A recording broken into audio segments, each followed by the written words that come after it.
नमस्कार दोस्तों, स्वागत है आप सभी का हमारे YouTube चैनल योद्धा आईएएस पर। मैं हूं जितेंद्र कुमार और मैं लेकर आया हूं आज का द हिंदू अखबार का एनालिसिस। आज दिन है गुरुवार और डेट है जुलाई 13, 2023। तो बिना ज़्यादा देरी करते हुए शुरू करते हैं अपना आज का द हिंदू अखबार का एनालिसिस। पहली न्यूज़ जो पढ़ने के लिए है वो है June inflation quickens to 4.8% as food prices climb. क्या है बेसिकली ये कि पिछले महीने, इस महीने नहीं, इससे पिछले महीने जून का इन्फ्लेशन जो है वो 4.8% से बढ़ गया है। किस रीज़न की वजह से? फूड प्राइस के हाइक की वजह से। फूड प्राइसेस गेंस में क्या क्या बढ़ गया है? सीरियल्स, पल्सेस, मिल्क, टोमेटोज, इन सभी के दाम में बढ़ोतरी हुई है, जिसकी वजह से इन्फ्लेशन भी बढ़ गया है। अब इन्फ्लेशन बेसिकली होता क्या है, मोटा माटी समझते हैं। तो इन्फ्लेशन क्या होता है कि जनरल प्राइस राइज हो जाना सामान का, गुड्स या सर्विसेज का। किसी भी गुड्स या सर्विसेज का अगर प्राइस राइज हो रहा है तो उसे हम इन्फ्लेशन मानते हैं। अब यहाँ यूपीएससी के पैटर्न पे देखेंगे तो हमें एक इंपॉर्टेंट चीज़, सबसे पहला वर्ड इंपॉर्टेंट है रिटेल इन्फ्लेशन। हमें जानना होगा कि रिटेल इन्फ्लेशन क्या होता है, कैसे नापा जाता है और बाकी सारी चीज़ें कौन सी एजेंसी से नापती है। तो क्या होता है, कैलकुलेट कौन करता है? कैलकुलेट करता है सीएसओ। किस मिनिस्ट्री के अंदर आता है? Ministry of statistics and programme implementation के अंदर आता है। और रिटेल इन्फ्लेशन किस चीज़ से मेजर किया जाता है? Consumer price index. तो कंज्यूमर प्राइस इंडेक्स कौन निकालता है? हमारा basically CSO, central statistics office. और वो किस मिनिस्ट्री के अंदर आता है? Ministry of statistics and programme implementation. ये तो हुआ पहला पॉइंट। अब इसके कंपोनेंट्स देखते हैं कि इसके अंदर क्या क्या नापते हैं हम। The Indian CPI, consumer price index, क्या क्या कंप्रोमाइज करता है? Food, beverages, housing, clothing, footwear, fuel, light, transport, communication, medical care, education और बहुत सारी चीज़ें। अब सीपीआई के कितने टाइप्स हैं? इंडिया में सीपीआई के मल्टीपल टाइप्स हैं इन्फ्लेशन नापने के लिए। इसे हमने बेसिकली, इंडिया में क्या है कि अलग अलग ग्रुप्स हैं, इतनी डाइवर्सिटी है, गाँव की लेबर्स अलग है, शहरों की लेबर्स अलग है, अर्बन और रूरल में डिवाइड है। तो हम क्या करते हैं, सीपीआई को अर्बन के लिए अलग नापते हैं, रूरल के लिए अलग नापते हैं, लेबर्स के लिए अलग नापते हैं। तो सीपीआई अर्बन होता है, किसका बताता है? अर्बन एरियाज़ का। सीपीआई रूरल होता है, वो प्राइस चेंजेस किसके देखता है? रूरल एरियाज़ के। और कंबाइंड सीपीआई क्या करता है? वो अर्बन रूरल बोथ को देखता है। दो मैंने आपको और बताए, एक सीपीआई होता है अर्बन लेबर्स का और एक सीपीआई होता है एग्रीकल्चरल या रूरल लेबर्स का। उसे लेबर ब्यूरो नापती है, उसे सीएसओ नहीं नापती है, उसे कौन नापती है? Labour bureau. ये चीज़ आपको याद रखनी पड़ेगी। अगला देखते हैं बेस ईयर। तो बेस ईयर क्या लिया गया है? 2011-12। अब क्या है बेस ईयर? 2011 और 12। इन्फ्लेशन टारगेटिंग देखो, आरबीआई जो होता है उसका काम होता है इन्फ्लेशन को टैकल करना। अगर इन्फ्लेशन बहुत ज़्यादा बढ़ रहा है तो उसे कम करना, अगर बहुत कम हो रहा है तो उसे थोड़ा नॉर्मल लेकर आना। तो हमने एक आरबीआई की एक कमेटी बनाई जिसमें, जिसे नाम दिया गया मॉनेटरी पॉलिसी कमेटी। याद रखिएगा, मॉनेटरी पॉलिसी कमेटी। अब वो मॉनेटरी पॉलिसी कमेटी का क्या काम है? उसका काम है इन्फ्लेशन को 2% से लेकर 6% के बीच में रखने का। लेकिन अभी क्या है कि कुछ कोरोना के बाद से इन्फ्लेशन 6 से ऊपर, आप सभी ने देखा होगा, 6 से ऊपर चला जा रहा है, बहुत ज़्यादा हाई हो जा रहा है। तो उसे हम इमरजेंसी टाइम्स में कंसीडर करेंगे। लेकिन बेसिकली क्या टारगेट है? 2% से 6% तक का इन्फ्लेशन टारगेट है। अब इन्फ्लेशन देखो, मैंने आपसे जैसे पहले बताया था कि होलसेल प्राइस इंडेक्स में नापा जा सकता है, कोर इन्फ्लेशन नापा जा सकता है। कोर इन्फ्लेशन में क्या होता है कि उसमें हम फूड और फ्यूल के प्राइसेस को हटा देते हैं। फूड और फ्यूल नहीं रहेगा कोर इन्फ्लेशन नापते वक्त। ठीक है। अगला सीपीआई हमने पढ़ ही लिया है, रिटेल इन्फ्लेशन हमने पढ़ लिया है, मॉनेटरी पॉलिसी टूल्स हमने बता दिया है आपके आरबीआई को। तो इतना ही मोटा माटी था ये सब। अगली न्यूज़ पर आते हैं। ये न्यूज़ बस यहीं खत्म होती है, अगली न्यूज़ पर आते हैं। अब अगली न्यूज़ क्या है? Manipur police file criminal case against Meitei organisation chief. अब ये एक न्यूज़ है, मणिपुर बेसिकली करीबन 1.5 महीने पहले से वहाँ पर वायलेंस चल रहा है, इधर उधर सब मीती और कुकीज़ के बीच में। तो हम दोनों कम्युनिटी के बारे में जानेंगे क्योंकि यूपीएससी के लिए ये बहुत इंपॉर्टेंट चीज़ हो गई है। यूपीएससी ये पूछेगा आपसे कि मीती के बारे में बताइए, कुकी के बारे में बताइए। तो हम थोड़ा सा जान लेते हैं मीती और कुकी के बारे में। सबसे पहले हम मीती ट्राइब के बारे में जानते हैं। तो मीती ट्राइब क्या है? मीती ट्राइब एक इंडिजीनियस ट्राइब है। कहाँ की है? स्टेट ऑफ मणिपुर में पाई जाती है। और ये क्या है? मेजॉरिटी में है मणिपुर में, मेजॉरिटी एथेनिक ग्रुप है ये मणिपुर का। इनका लैंग्वेज है मीटेलियन या मैनपुरी, मणिपुरी जिसे कहते हैं। और ये कौन सी शाखा से आती है? Tibeto Burman language family. तिब्बतो बर्मन, तिब्बत और बर्मन के एरिया के जो लैंग्वेजेस हैं उस लैंग्वेज की फैमिली है ये। इनका मैन मणिपुरी इनका क्लासिकल डांस फॉर्म है, बहुत इंपॉर्टेंट है, यूपीएससी का फेवरेट है मणिपुरी क्लासिकल डांस फॉर्म। ठीक है। अगला इनका रिलीजन देखते हैं। तो मीती ट्राइब कौन सा फॉलो करती है रिलीजन? रिलीजन सनामाहिज्म। क्या कहेंगे? सनामाहिज्म। ठीक है। एनिमिस्टिक बिलीफ सिस्टम है ये, डीटीज और स्पिरिट्स को वर्शिप करने का। और लेकिन बेसिकली ये हिंदू ही माने जाते हैं, ये हिंदू ही हैं, हिंदुइज्म ही प्रैक्टिस करते हैं और रिचुअल्स भी इनके हिंदुइज्म जैसे ही हैं। इनकी हिस्ट्री और सोसाइटी हल्का सा देखते हैं। बहुत पुरानी कम्युनिटी है ये और आज भी ये मणिपुर में ऊंची पोस्टों पर, अच्छी पोस्टों पर, ब्यूरोक्रेटिक पोस्टों पर, एडमिनिस्ट्रेटिव पोस्टों पर और बड़े बिजनेसमैन में मीती कम्युनिटी का ही बोलबाला है। और दूसरी कम्युनिटी अब आती है हमारी कुकीज़। तो कुकीज़ क्या है? कुकीज़ के बारे में जानते हैं हम। The Kuki community is an ethnic group predominantly found in state of Manipur in north east India. और ये किसके लार्जर ग्रुप हैं? Kuki Chin Mizo ethnic group. Kuki Chin Mizo ethnic group कहाँ कहाँ पाए जाएंगे? म्यांमार और बांग्लादेश में। लैंग्वेज है इनकी खुद की, और क्या फैमिली से बिलोंग करती है? तिब्बतो बर्मन लैंग्वेज फैमिली से बिलोंग करती है। अब इनका सेटलमेंट एंड लाइवलीहुड देखते हैं। ये ज़्यादातर बेसिकली आपको हिल एरियाज़ में, जो मणिपुर के हिल एरियाज़ हैं वहाँ पर आपको कुकी ट्राइब्स ज़्यादातर मिलेंगी। और भी ट्राइब्स हैं मणिपुर में, नागाज हैं और भी ट्राइब्स हैं, बट कुकी एक मीती और कुकी मेजॉरिटी में है, सबसे ज़्यादा मेजॉरिटी में है मीती ट्राइब्स। उसके बाद हिल डिस्ट्रिक्ट की हम बात करेंगे तो हिल डिस्ट्रिक्ट में सबसे ज़्यादा हैं आपके कुकी ट्राइब्स। झूम कल्टिवेशन प्रैक्टिस करती है कुकी ट्राइब, ये इंपॉर्टेंट पॉइंट है एक, ठीक है। और कॉन्फ्लिक्ट्स के बारे में हम देख ही रहे हैं, इनका भी अलग कॉन्फ्लिक्ट है। इनके हिसाब से इन्हें खतरा है कि मीती कम्युनिटी के जो लोग हैं वो सारी ब्यूरोक्रेसी पर कब्जा कर लेंगे, सारे एडमिनिस्ट्रेशन पर कब्जा कर लेंगे, और कुकीज़ को डर है कि हमें सुना नहीं जाएगा। तो ये बेसिकली मीज़ोस। और अगली न्यूज़ पर आते हैं, छोड़ते हैं इसे। पहला एडिटोरियल, अब ये इंपॉर्टेंट है यूपीएससी में एडिटोरियल, तो एडिटोरियल की बात करते हैं। Weakening autonomy, piecemeal extensions to ED CBI heads are setback to their independence. ये बेसिकली एडिटोरियल लिखा गया है अभी सुप्रीम कोर्ट का जो रिसेंट जजमेंट आया है, जिसमें सुप्रीम कोर्ट ने फैसला दिया है कि जो प्रेजेंट चीफ हैं ईडी के एस के मिश्रा, उनका जो एक्सटेंशन था 2021-22 के बाद से 2 साल का, 2 बार उन्हें एक्सटेंशन मिल चुका है, वो इनवैलिड था और इलीगल था। लेकिन सुप्रीम कोर्ट ने जो अमेंडमेंट लाया गया था 2021 में, जिसके अंदर से इन्हें एक्सटेंशन प्रोवाइड किया जाता है ईडी सीबीआई हेड्स को, उसे खारिज नहीं किया। ये याद रखने का पॉइंट है। तो क्या खारिज किया है? केवल एस के मिश्रा को सुप्रीम कोर्ट ने कहा है कि ये अब ईडी के चीफ नहीं रह सकते हैं। इनका जो एक्सटेंशन था वो इलीगल था और इनवैलिड था। इन्हें 31 जुलाई तक का मौका दिया गया है ऑफिस खाली करने के लिए। तो बस यही इस एडिटोरियल में बताया गया है। क्या है? SC asked Mr. Mishra to leave his chair as chief of ED as it turned that the extension provided to him by the government under the 2021 Amendment Acts were illegal and invalid. However, the Supreme Court did not put down the amendment itself. अब इस editorial में आपको यही सब बताया गया है पूरा, जो मैंने आपको समझा दिया है। अब हाँ, यहाँ पर एक इंपॉर्टेंट वर्ड आता है, सुपर एन्यूएशन।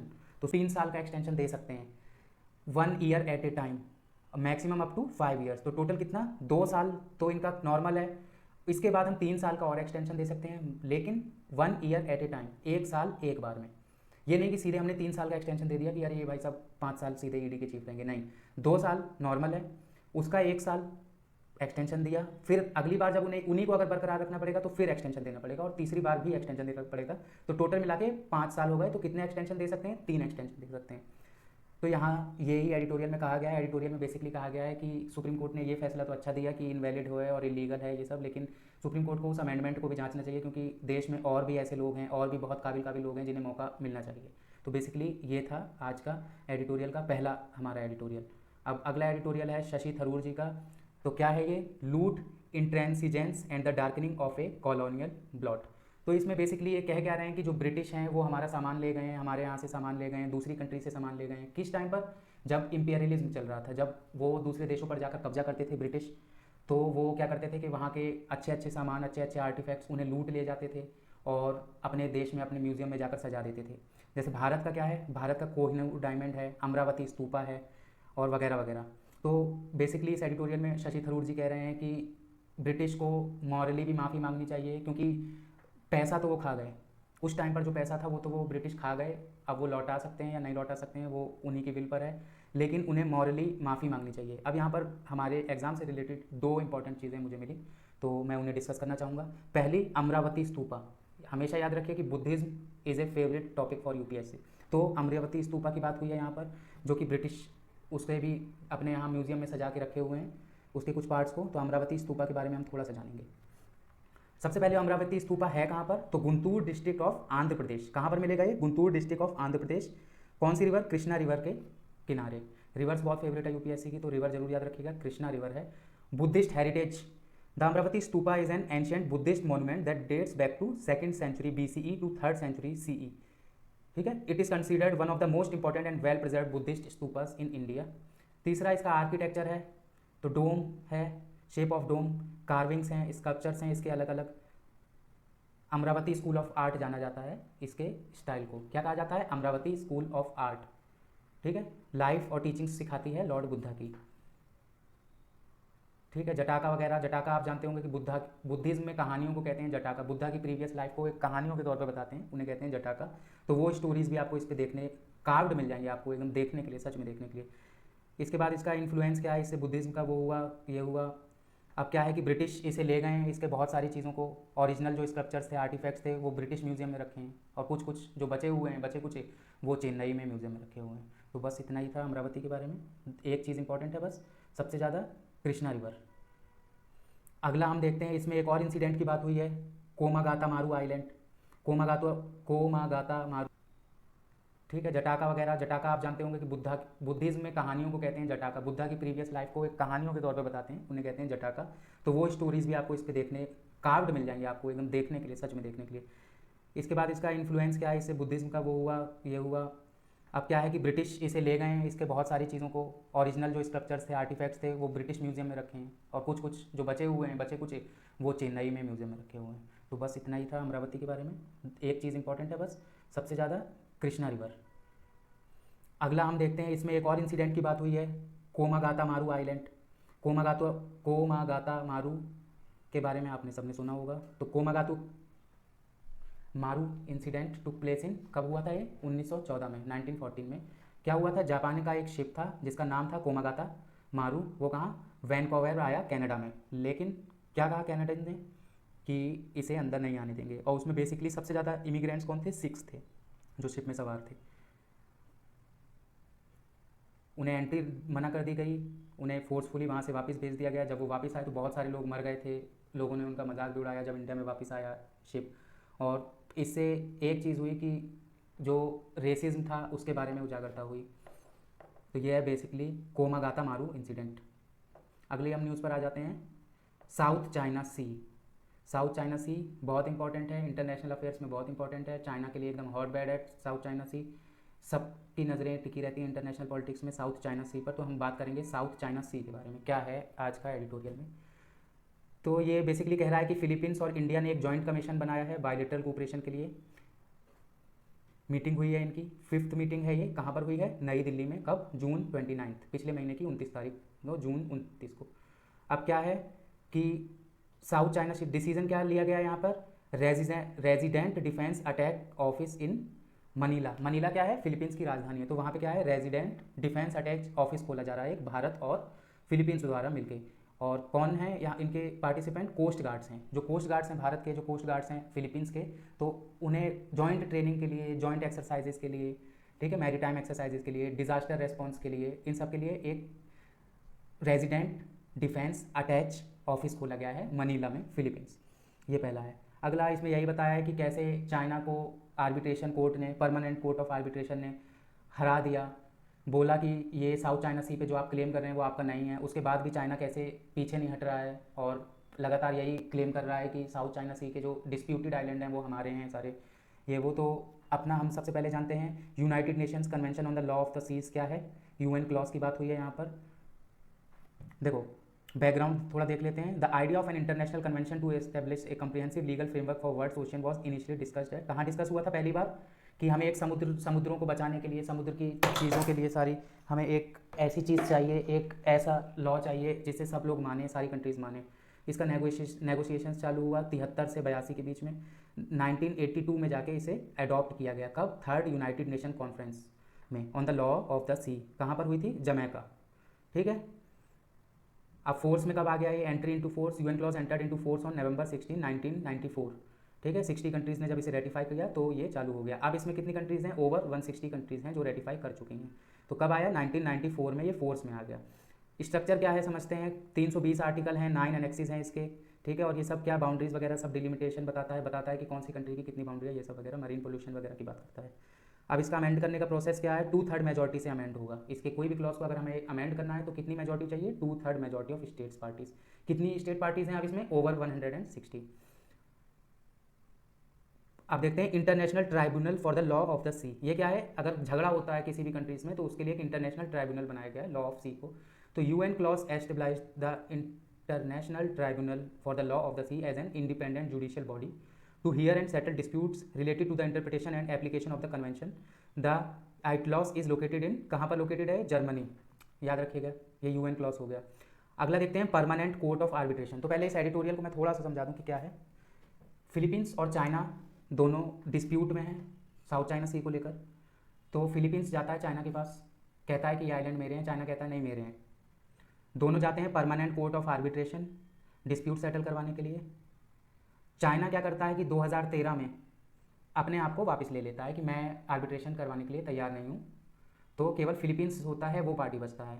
उसके बाद 2016 में फैसला आता है परमानेंट कोर्ट ऑफ आर्बिट्रेशन की तरफ से, जिसमें फिलीपींस को बताया जाता है कि जिस आइलैंड की डिस्प्यूट्स है उस पर फिलीपींस का हक है, ना कि चाइना का। चाइना इस चीज़ को मानने से मना कर देता है, कहता है कि मैं तो आर्बिट्रेशन में था ही नहीं। लेकिन क्या है, जो यूएन क्लॉज है उसका एनेक्स 7 क्या कहता है, the absence of a party और the failure of a party to present its case shall not be a bar to the proceedings. मतलब अगर कोई एक पार्टी पीछे हट जाती है या आती नहीं है अपना केस लड़ने, तो ये प्रोसीडिंग्स को नहीं रोकेगा। तो इसका अवार्ड आता है, अवार्ड मतलब जजमेंट आता है 2016 में, जिसमें कहा जाता है कि फिलीपींस ही उन आइलैंड्स का मालिक है, लेकिन चाइना नहीं मानता। और दूसरी चीज़, ये परमानेंट कोर्ट ऑफ आर्बिट्रेशन का जो डिसीजन है ये फाइनल और बाइंडिंग है। कौन से, यूएन क्लॉज के article 296 and article 11 of annex 7 के को अगर हम देखेंगे तो हमें पता चल जाएगा कि the tribunals decision is final and binding. ठीक है, अब साउथ चाइना सी की थोड़ी जो दिक्कत है उसे हम समझते हैं। तो साउथ चाइना सी डिस्प्यूट में बहुत सारी कंट्रियाज इन्वॉल्व हैं। देखो चाइना है, चाइना क्या कहती है कि जितनी साउथ चाइना सी में आइलैंड्स हैं वो सब हमारी हैं। चाइना कहता है कि हमारी 9 डैश लाइन है जो सब आइलैंड्स को क्रॉस करती है। चाइना क्या कहता है कि पार्सल आइलैंड्स जो है वो हमारे जीशा आइलैंड्स हैं, स्पार्टली आइलैंड्स जो हैं वो नानशा आइलैंड्स हैं, और भी आइलैंड्स हैं उन्हें चाइनीज़ नेम में पेश किया गया है। अगली पार्टी कौन है, वियतनाम। वियतनाम चाइना के साथ डिस्प्यूट है इसका पार्सल आइलैंड्स पे और स्पार्टली आइलैंड्स पे। तीसरी कंट्री है अपनी फिलीपींस, जिसके बारे में अभी हमने थोड़ा देखा। फोर्थ कंट्री है मलेशिया। मलेशिया किस पे है, सेम स्पार्टली आइलैंड्स, वो कहती है कि हमारा है। स्वेलो रीफ एक रीफ है तो उस पर है। पांचवी कंट्री है ब्रूनेई, इसका भी डिस्प्यूट है। छठवीं कंट्री है ताइवान, ये भी डिस्प्यूट में है। तो बेसिकली ये 6 कंट्रीज़ चाइना के साथ मिलाकर डिस्प्यूट में हैं साउथ चाइना सी में। अगला हम बात करते हैं, इसमें एक एशियान के बारे में बात होती है। एशिया वहाँ का रीजनल सबसे बड़ा माना जाता है पार्टनरशिप। तो Asian association of south east Asian nation is a region organisation comprising 10 member countries in south east Asia. ये इसकी लिस्ट है। Brunei, Cambodia, Indonesia, Laos, Malaysia, Myanmar, Philippines, Singapore, Thailand and Vietnam, ये सारी founding member countries हैं ASEAN की। ASEAN is an important topic from perspective of UPSC. South China sea is very important as well as permanent court of arbitration, UN clause and laws of the seas। तो हमने basically ज़्यादातर सब cover कर लिया है। आगे चलते हैं। अब यहाँ बात हो रही है CPI बास्केट की। ये कह रहे हैं इसमें एडिटोरियल में, ये ओपिनियन पेज है, इसमें इन्होंने ओपिनियन रखा है, विवेक दोबरॉय हैं। तो ये क्या कह रहे हैं कि CPI जो आज नापा जाता है, कंज्यूमर प्राइस इंडेक्स को आज जो नापा जाता है, उसे नापने के लिए जो हम बास्केट का यूज़ कर सकते हैं, जो बास्केट का हम यूज़ कर सकते हैं, उसका सामान सब पुराना हो चुका है। जैसे कैसेट, DVD, रेडियो, जो एक टाइम पे बहुत लग्जरी माना जाता था, गुड्स माना जाता था, कंज्यूमर प्राइस इंडेक्स में जब इसे माना जाता था, जोड़ा जाता था, तो आज भी हम वही बास्केट लेकर चल रहे हैं। बेसिकली ये कहा है विवेक दोबरॉय के इस ओपिनियन में। अब ये क्या कह रहे हैं कि जो रियल कंजम्पशन बास्केट है कॉमन इंडियन का, वो फ्लूइड है और कंटिन्यूसली बढ़ता रहता है। जैसे एक एग्जाम्पल इन्होंने दिया कि एक पुराना रेडियो एक टाइम पे बहुत सब लोग आगे आगे रखते थे कि मेरे पास रेडियो है, आज वो कहीं कूड़े कचरे में पड़ा हुआ है, किसी को मतलब नहीं है। तो बेसिकली ये क्या कह रहे हैं कि बास्केट को भी हमें, जो बास्केट है उसे भी हमें रिन्यू करना चाहिए। अब थोड़ा सा इन्होंने डाटा दिया है। तो करंट हमने पढ़ा था कंज्यूमर प्राइस इंडेक्स का बेस ईयर क्या है, 2012। अब इसके हम वेटेज देखते हैं। फूड कितना है, 45.86%। पान, tobacco and intoxicants 2.38, clothing and footwear 6.53, housing 10.07, fuel and light 6.84, और बाकी सब मिसलेनियस 28.32%। तो ये एक जो बास्केट बनती है उसमें 45.86% शेयर है फूड का। पान, तम्बाकू, दारू, शराब इनका 2.38% है। कपड़ा या जूते इनका 6.53% है। रहने का घर 10.07%, बिजली और ईंधन 6.84%, और बाकी मिसलेनियस है 28.32% का। ठीक है, अब क्या है देखिए, एक चीज़ और इन्होंने बताई है। इन्होंने बताया एक एंगल्स लॉ के बारे में। एंगल्स लॉ, तो बेसिकली ये लॉ क्या कहता है कि as income rises the proportion of income spent on food falls. जैसे जैसे इनकम बढ़ती है वैसे वैसे जो फूड पे प्रोपोर्शन है वो कम हो जाता है। जैसे हम पहले 100 रुपये में से 90 रुपये का खाना खाते थे, अब क्या है, हमारा आमदनी है 1000 रुपये, तो हमारा खाना ज़्यादा से ज़्यादा 10 रुपये बढ़ेगा तो 100 रुपये हो जाएगा। बाकी चीज़ों में हम ज़्यादा खर्चा करने लगेंगे। तो बेसिकली ये है। अब यहाँ पर एक बात हुई है प्रधानमंत्री गरीब कल्याण योजना की, और किस कंटेक्स्ट में बात हुई है, तो इन्होंने कहा है कि प्रधानमंत्री गरीब कल्याण योजना की वजह से जो सीरियल एक्सपेंडिचर था, जो खाने पीने के अनाज खरीदने, मोटा अनाज खरीदने का जो एक्सपेंडिचर था वो क्या हो गया है, ज़्यादातर पॉपुलेशन का कम हो गया है। तो जानते हैं थोड़ा सा हम प्रधानमंत्री गरीब कल्याण योजना के बारे में, ये इंपॉर्टेंट है यूपीएससी पॉइंट ऑफ व्यू से। कब लॉन्च हुई है? 2016 में लॉन्च हुई है। इस पर की बेनिफिट्स, की कंपोनेंट्स क्या क्या हैं इसके? डायरेक्ट बेनिफिट ट्रांसफ़र, ठीक है। डायरेक्ट बेनिफिट ट्रांसफ़र मतलब गवर्नमेंट डायरेक्ट खाता धारक के जो भी बेनिफिशियरी होगा उसके अकाउंट में डायरेक्टली पैसा भेजेगी बिना किसी मिडिलमैन के। अगला क्या है? प्रधानमंत्री गरीब कल्याण योजना के अंदर फ्री फूड ग्रेन, अनाज को मुफ्त में बांटा जाएगा, ठीक है। एडिशनली भी हेल्थ इंश्योरेंस करवाया गया है लोगों का। और क्या है? फार्मर्स को सपोर्ट के लिए सब्सिडी फर्टिलाइज़र पर दी गई है और क्रेडिट मतलब लोन लेने की क्षमता बढ़ा दी गई है। अब फाइनली जाते जाते इसमें कहा गया है कि 2024 में कंजम्पशन एक्सपेंडिचर सर्वे CES का डाटा आने वाला है। कंजम्पशन एक्सपेंडिचर सर्वे जो कौन करा रहा है? Ministry of statistics and programme implementation करा रही है। ये क्या है? नई बास्केट बना रहे हैं बेसिकली, कि नए नए सामान जोड़े जाएंगे, पुराने वालों को हटा देंगे। रेडियो DVD इन सब का कोई काम नहीं है, तो इन्हें सबको हटा दिया जाएगा कंज्यूमर बास्केट से। और नई चीज़ें जो नए टेक्नोलॉजिकल इन्वेंशन हैं, ये सब चीज़ें, मोबाइल फ़ोन हो गया, वो ज़रूर आएगा, देखते हैं क्या होगा। पर ये आएगा कब? 2024 में, जुलाई 2024 तक, ठीक है। अब अगला एक पंचायती राज की बात हुई है वेस्ट बंगाल में, उसमें हम ओपिनियन पूरा नहीं देखेंगे, हम ये देखेंगे कि इसमें एक आर्टिकल की बात हुई है, आर्टिकल 243G। ये इंपॉर्टेंट है यूपीएससी पर्सपेक्टिव पे, आपको इसे ज़रूर देखना है, याद कर लीजिए, नोट कर लीजिए, आर्टिकल 243G। आगे आते हैं। अब देखो, malnourished kids identified from January to March in Madhya Pradesh. तो मध्य प्रदेश में एक योजना चालू है, Atal Bihari Vajpayee child health and nutrition mission. इससे क्या कहा गया है कि 78,000 एक्यूटली मेल नरिश्ड चिल्ड्रन हैं, ठीक है। कहाँ पर? मध्य प्रदेश की बात है। तो देखते हैं कि मेल न्यूट्रिशन होता क्या है। मेल न्यूट्रिशन किसे कहते हैं? तो डेफिनेशन है, malnutrition refers to a condition in which child's diet lacks adequate nutrients leading to nutritional deficiencies and health problems. It can manifest in different forms including stunting, wasting and underweight। तीन चीज़ें। Deficiencies किस चीज़ की होती है? Vitamin A, iron, iodine, ये सब आपको पता है। Stunting, wasting and underweight. Underweight weight कम रहना, स्टंटिंग मतलब कि हाइट नहीं बढ़ना एज के हिसाब से, वेस्टिंग का मतलब हाइट बढ़ जाना लेकिन वेट नहीं बढ़ना। तो ये तीन एक्यूट में आते हैं मेल न्यूट्रिशन चिल्ड्रन के, जिसे यूज़ करते हैं हम नापने के लिए मेल न्यूट्रिशन को। आगे की न्यूज़ है अपनी, एक नई संस्थान आने वाली है भारत में, नेशनल रिसर्च फाउंडेशन करके।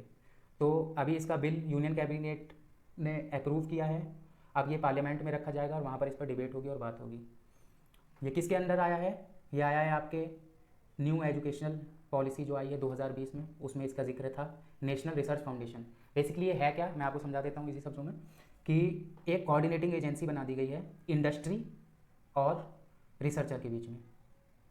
पैसा इसमें 20,000 करोड़ रुपए पर ईयर गवर्नमेंट बाद में बढ़ाएगी, शुरू में 5 साल तक 50,000 करोड़ रुपए का बजट रखा जाएगा इसका, जिसमें से 28% जो होगा, जो कि 14,000 करोड़ है, वो गवर्नमेंट का शेयर होगा। बाकी 72% जो 36,000 करोड़ है वो प्राइवेट सेक्टर से लिया जाएगा। अभी लिया नहीं है, लिया जाएगा, ठीक है। बस यही है मोटा माटी इसमें। अभी ये आना है बिल, न्यूज़ पे बना रहेगा, तो आगे भी देखेंगे इसके बारे में। अब आगे चलते हैं। अब देखो क्या है कि यूरोपियन यूनियन की पार्लियामेंट क्या करने वाली थी, मणिपुर में जो सिचुएशन चल रही है, वायलेंस चल रहा है 1.5 महीने से, उसे डिस्कस करने जा रही थी। तो हमारी गवर्नमेंट ने इसे मना किया है कि मना नहीं करना चाहिए आपको ऐसा, क्योंकि हमारा इंटरनल मामला है, आपको हमारे इंटरनल मामले में दखल नहीं देना है। और क्या है, उन्होंने, यूरोपियन यूनियन क्या कह रही है कि इंडिया ब्रॉडर मिसयूज़ कर रहा है अफ्स्पा का, UAPA का और FCRA का। तो हम इन तीन वर्ड्स को जल्दी जल्दी समझ लेते हैं कि ये क्या है। ये तीन लॉज हैं। पहला लॉज है armed force special power protection act, ठीक है। इसके तहत क्या होता है, 1958 में इसे लाया गया था। किस लिए लाया गया था? बेसिकली जहाँ जहाँ इंसर्जेंसी है, जहाँ जहाँ वायलेंस है, जहाँ पर रिफ्ट चलती है सोसाइटी के बीच में, तो वहाँ पर आर्मी को स्पेशल पावर्स दी जाती हैं कि वो अरेस्ट कर सके, डिटेन कर सके। यहाँ तक कि आदमी को आर्मी अगर इस ऑपरेशन के बीच में किसी को मार भी देता है, आर्मी ऑफिसर को ही, तो उस पर कोई केस भी नहीं होगा, अगर जहाँ पर यह एक्ट लागू है, armed force special powers act. अगला है हमारा foreign contribution regulatory act, FCRA। तो FCRA को देखते हैं, 1976 के टाइम पर आया था FCRA पहली बार। ये है क्या बेसिकली कि बाहर से जो पैसा आएगा इंडिया में उसे रेगुलेट करने का। जैसे बाहर की कोई संस्था भारत की किसी संस्थान को पैसा देना चाहती है तो the foreign contribution regulation act उसकी बात है, 1976 में लाया गया था, 2010 में इसे अमेंड किया गया, 2011 में और कुछ रूल इसमें ऐड किए गए, 2015 में इसे फिर अमेंड किया गया, 2020 में इसे एक बार और अमेंड किया गया और इसके प्रोविजंस और टाइट कर दिए गए। तो ये है बेसिकली आपका FCRA। अगला अपनी छोटी सी एक न्यूज़ है, नेशनल ह्यूमन राइट्स कमीशन। तो national human rights commission report on rail accident के जो विक्टिम्स है, अभी जो हाल ही में रेल हादसा हुआ था बालासोर में, तो उस पर नेशनल ह्यूमन राइट्स कमीशन ने अपनी रिपोर्ट मांगी है पूरी रेलवे विभाग से। तो हम थोड़ा सा UPSC पॉइंट ऑफ व्यू से जान लेते हैं कि नेशनल ह्यूमन राइट्स कमीशन क्या है। तो नेशनल ह्यूमन राइट्स कमीशन क्या है, कब बना था और कैसी बॉडी के अंडर है। कब बना था ये, अक्टूबर 12, 1993, under protection of human rights act. तो एक्ट का नाम क्या है, protection of human rights act. उसके अंदर एक बॉडी बनाई गई, उस बॉडी का नाम क्या है, नेशनल ह्यूमन राइट्स कमीशन। ठीक है, ये इंडिपेंडेंट स्टैट्यूटरी बॉडी है। स्टैट्यूटरी का मतलब होता है लॉ से बनी हुई, लॉ से बनी हुई बॉडी है। रेस्पॉन्सिबिलिटी क्या है इसकी, ह्यूमन राइट्स को सेफगार्ड करना इंडिया में। इसमें एक चेयरपर्सन होता है इसके कंपोजिशन में, और मेंबर्स होते हैं जिसमें एक विमेन, एक SC ST होना ज़रूरी है। और जो चेयरपर्सन होता है वो रिटायर्ड चीफ जस्टिस होते हैं इंडिया के, या सुप्रीम कोर्ट के कोई और जज। पावर और फंक्शन क्या है, इन्वेस्टिगेट कर सकते हैं ह्यूमन राइट्स की कंप्लेंट पे, इंक्वायरी कर सकते हैं ह्यूमन राइट वॉल्यूशन के मैटर पे, खुद की रिसर्च कर सकते हैं और ह्यूमन राइट के बारे में एजुकेशन दे सकते हैं। जो भी ह्यूमन राइट के सेफगार्ड्स के प्रोग्राम चल रहे हैं उन्हें मॉनिटर कर सकते हैं, और सिविल सोसाइटी ऑर्गेनाइजेशन से मिलकर कोऑपरेशन की बात कर सकते हैं। तो ये था मोटा मोटी नेशनल ह्यूमन राइट्स कमीशन। ठीक है, अब UNHRC, United Nation human refugee commission. तो हम बात करेंगे the United Nation human rights council की। तो ये कहाँ पर है, इसका हेड ऑफिस जेनेवा स्विट्ज़रलैंड में है। इसका एस्टैब्लिशमेंट हुआ था 2006 में। क्या हटा के बनाया गया इसे, पहले इस एजेंसी का नाम क्या था, United Nations commission on human rights. अब क्या नाम है, अब क्या नया नाम है, United Nations human right council. ठीक है, तो बेसिकली जो भी इंटरनेशनल ह्यूमन राइट वायलेशन होते हैं, सो सारी चीज़ें होती हैं, तो उन पे ये अपना फैसला देते हैं। तो in UNHRC, United Nation human rights council vote, India stands against desecration of Quran. तो मतलब क्या है कि एक UN में एक ड्राफ्ट रेजोल्यूशन टेबल किया गया जिसमें कहा गया कि जो कुरान की बर्निंग्स है, कुरान जो इस्लाम का किताब है, बहुत उनकी होली ग्रंथ है, तो उसे बदनाम करना, डिसैक्रेशन का मतलब होता है basically, the term desecration refers to the act of disrespecting और violating something that is considered sacred, holy और held in high reverence. It involves intentionally damaging, defiling और showing disregard for religious symbols, places of worship, objects और rituals. ठीक है, तो ये डिसैक्रेशन का meaning है। डिसैक्रेशन का मीनिंग क्या होता है, एक्ट ऑफ डिसरिस्पेक्टिंग और वायोलेटिंग समथिंग। ठीक है, तो क्या किसका डिसैक्रेशन है, कुरान का। तो इंडिया ने क्या कहा है कि नहीं, मतलब इसके साथ खड़ा हुआ है कि नहीं, हमें कुरान का डिसैक्रेशन नहीं करना चाहिए। कौन कौन सी कंट्रीज साथ में हैं कि नहीं करना चाहिए, तो वो कंट्रीज़ हैं Bangladesh, China, Cuba, Malaysia, Maldives, Pakistan, Qatar, Ukraine, UAE और इंडिया। और जो जो इसके अगेंस्ट हैं, जो कह रहे हैं कि कोई बात नहीं, कुरान का डिसैक्रेशन भी एक राइट है, फंडामेंटल राइट है, तो वो कौन कौन सी कंट्रीज़ हैं, Belgium, Finland, France, Germany, UK और US। इन सभी ने इसके अगेंस्ट वोट किया है और इंडिया ने फेवर में वोट किया है। रेजोल्यूशन पाकिस्तान लेकर आया था किसके बिहाफ पे, OPEC के, ऑर्गेनाइजेशन ऑफ इस्लामिक कोऑपरेशन के। ठीक है, ये आखिरी न्यूज़ थी। अब एक न्यूज़ और है, centre to buy tomatoes from south and west to sell in northern cities. अभी क्या है, हाल ही में आप देख रहे होंगे कि टमाटरों के दाम बहुत ज़्यादा हाई पीक पर चल रहे हैं। तो सेंटर ने क्या फैसला किया है कि हम साउथ से, आंध्र प्रदेश, कर्नाटक और महाराष्ट्र वगैरह से टमाटरों को खरीद कर दिल्ली NCR के रीजन में भेजेंगे और डिस्काउंट पर मिलेगा ये सब। ठीक है, तो किस एजेंसी को जिम्मेदारी दी गई है, national agricultural cooperative marketing federation और दूसरी नेशनल कोऑपरेटिव कंज्यूमर फेडरेशन, इन दोनों को जिम्मेदारी दी गई है। तो हम बात करेंगे क्या है ये एजेंसी। तो national agricultural cooperative marketing federation of India limited, NAFED कहते हैं इसे हम शॉर्ट फॉर्म में। कब बनाई गई थी, 1958 में बनाई गई थी। और क्यों बनाई गई थी, to promote agricultural marketing, procurement, processing and distribution of agriculture produce. ठीक है, ऑब्जेक्टिव क्या था, बता दिया, फेयर प्राइसेस रखना मार्केट में। रोल क्या है, इंटरमीडिएटरी रोल है इसका फार्मर और मार्केट के बीच में। ठीक है, किस मिनिस्ट्री के अंदर आता है, तो ministry of agriculture and farmers welfare के अंदर आता है, गवर्नमेंट ऑफ इंडिया। अगला है आपका नेशनल कोऑपरेटिव कंज्यूमर्स फेडरेशन। तो national cooperative consumer federation of India क्या है? एपेक्स कोऑपरेटिव ऑर्गेनाइजेशन है इंडिया की। क्या प्रमोट करती है? Promoting safeguarding the interest of consumers. कब बनी थी? The NCCF was established in 1965 under the multi state cooperative societies act 2002। किस एक्ट के अंदर है ये? Multi state cooperative societies act 2002 के अंदर। ठीक है। फंक्शंस क्या हैं? प्रोक्योरमेंट करती है एसेंशियल कमोडिटीज़ का, including food grains, pulses, edible oils, sugar and other consumer goods. ठीक है। ये है आपका NCCF, national cooperative consumers federation की बात। और आगे चलते हैं। अगली अपनी न्यूज़ है IIP index of industrial production में राइज हुई है 5.2% की वृद्धि। तो आईआईपी क्या है? इंडेक्स ऑफ इंडस्ट्रियल प्रोडक्शन सबसे पहले समझ लेते हैं। The index of industrial production in India is a key economic indicator that measures the level of industrial activity in the country. तो क्या करता है बेसिकली आईआईपी से कि हमें पता चल जाता है कि फैक्ट्रीज ज़्यादा आउटपुट क्रिएट कर रही हैं या कम आउटपुट क्रिएट कर रही हैं, कितना सामान बना पा रही हैं, क्या कमी है। तो हमें आईआईपी से क्या पता चलता है कि कितना बेसिकली आउटपुट हो रहा है फैक्ट्रीज से, इंडस्ट्रियल प्रोडक्शन से भारत में। तो इसको नापने के लिए हम जो इंडेक्स का यूज़ करते हैं उस इंडेक्स का नाम है इंडेक्स ऑफ इंडस्ट्रियल प्रोडक्शन। इसे कौन रिलीज़ करता है? इसे नेशनल स्टैटिस्टिकल ऑफिस ही रिलीज़ करता है। ठीक है, इतना जानिए। अब क्या है न्यूज़ में? आईआईपी जो है वो बढ़ गया है 5.2% से। कौन सी चीज़ इस पे लीडिंग में है? इंफ्रास्ट्रक्चर सेक्टर, ये लीड कर रहा है। ठीक है, आगे चलते हैं। बस आज के लिए इतना ही था। धन्यवाद।